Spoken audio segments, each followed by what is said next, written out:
ഈ ഒരു കേക്ക് ഞാൻ 2.5 കിലോയിൽ ചെയ്തെടുത്തിട്ടുള്ളതാണ് കേട്ടോ. കസ്റ്റമർ നമുക്ക് റെഫറൻസ് പിക്ചർ തന്നതുകൊണ്ടാണ് നമ്മൾ ഈ ഒരു രീതിക്ക് സെറ്റ് ചെയ്തെടുത്തിട്ടുണ്ടായിരുന്നത്. കസ്റ്റമർ തന്നിട്ടുള്ള പിക്ചർ ഞാനിവിടെ മുകളിൽ കൊടുത്തേക്കാവേ.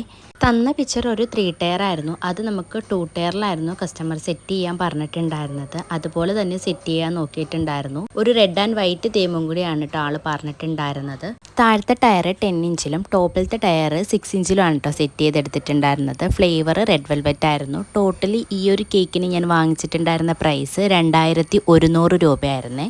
കസ്റ്റമർ ഈ ഒരു രീതിക്ക് ചെയ്യാൻ പറഞ്ഞതുകൊണ്ടാണ് കേട്ടോ നമ്മൾ ഈ ഒരു രീതിക്ക് സെറ്റാക്കിയിട്ടുണ്ടായിരുന്നത്. ഒരു ടോൾ കേക്കിൽ ചെയ്തിരുന്നെങ്കിൽ കുറച്ചും കൂടെ ഭംഗിയായിരിക്കും എന്നൊരു കമൻറ്റ് മുന്നേ ഞാൻ ഈ ഒരു വീഡിയോ ഇട്ട സമയത്ത് ഒരു കമൻറ്റ് കണ്ടിട്ടുണ്ടായിരുന്നു. കസ്റ്റമർ പറഞ്ഞ പോലെയല്ലേ നമുക്ക് ചെയ്യാൻ പറ്റുള്ളൂ. അതുപോലെ തന്നെ എന്തായാലും കേക്ക് സെറ്റാക്കി എടുത്തിട്ടുണ്ടായിരുന്നു. മോളുടെ 2nd ബർത്ത്ഡേ ആയിരുന്നു. ഒരു ഹാപ്പി ബർത്ത്ഡേ ടോപ്പറും പിന്നെ ആ സെൻറ്ററിലെ സ്പേസിൽ മോളുടെ പേരും കൂടെ ആണ് എഴുതി കൊടുത്തിട്ടുള്ളത്. ഇന്നത്തെ വീഡിയോ ഇത്രയുള്ളൂ. അടുത്തൊരു വീഡിയോ ഇട്ട് കാണാവേ. താങ്ക്